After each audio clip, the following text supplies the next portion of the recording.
преддверии Международного дня борьбы со злоупотреблением наркотическими средствами и их незаконным оборотом во Владикавказе провели необычную акцию. Сотрудники Управления Федеральной службы по контролю за оборотом наркотиков России по Северной Осетии совместно с представителями Республиканского наркологического диспансера организовали выездной наркологический кабинет. Любой желающий мог провериться на наличие в организме алкоголя и различных наркотиков.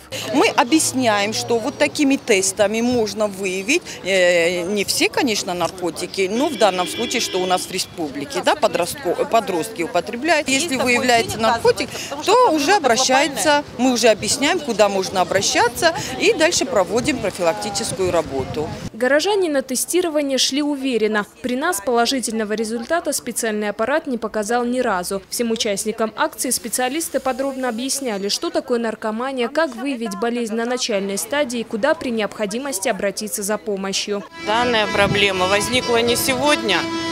Вкладываются большие государственные силы и средства в борьбу с этой проблемой.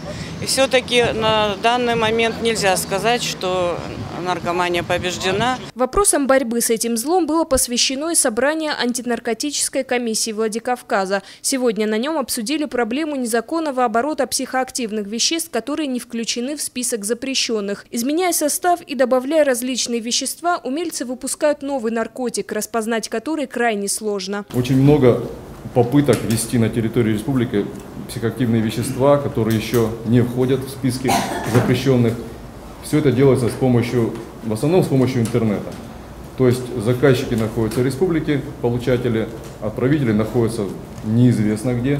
Оплата проходит бесконтактным способом, что создает проблемы для правоохранительных органов выявления лиц, которые получают, которые отправляют. К решению этой проблемы уже подключили самые разные ведомства республики. Проверку на употребление наркотиков в этом году пройдут и школьники. Процедура станет частью диспансеризации, а выявленные положительные результаты будут заноситься в медицинскую карту подростка. Тамила Хамицаева, Борис Сопоев, Осетия ТВ.